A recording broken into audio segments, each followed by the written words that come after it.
अब यस बिचमा केही तिता कुराहरू मैले राख्नु पर्दाखेरि हामीमा के हुने रहेछ भन्दाखेरि सुनुवार विद्यार्थी समाज, सुनुवार सेवा समाजको भातृ सङ्गठन भएको नाताले हामीले यहाँ प्रमुख अतिथि हामीले कोही खोज्न नपर्ने रहेछ। हामीलाई मन लाग्ला आदिवासी जनजाति महासङ्घ अध्यक्ष ल्याउनु जस्तो लाग्ला, अहिले खुलेको चाहिँ हाम्रो आदिवासी जनजाति आयोगको अध्यक्षलाई ल्याउन खोजौँला, हामीले चाहिँ हाम्रा मन्त्रीहरूलाई ल्याउन खोजौँला, प्रदेश सांसद ल्याउन खोजौँला, सङ्घीय सांसद ल्याउन खोजौँला, तर हामीले पाएनौँ। अब यो 8औं सम्मेलनको बन्द सत्रमा यी कुराहरूलाई तपाईँहरूले चिरेर अगाडि बढ्नु होला।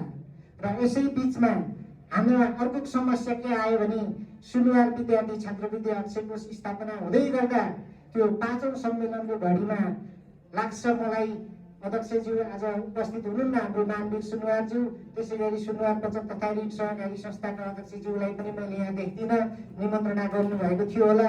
त्यतिखेर हामीले 2,35,000बाट सुरु गरेको कोष आज 30औं लाखमा पुग्दै गर्दाखेरि सुनुवार बचत तथा ऋण सहकारी संस्थामा आइपुग्दा किन समस्या आउनु पर्यो?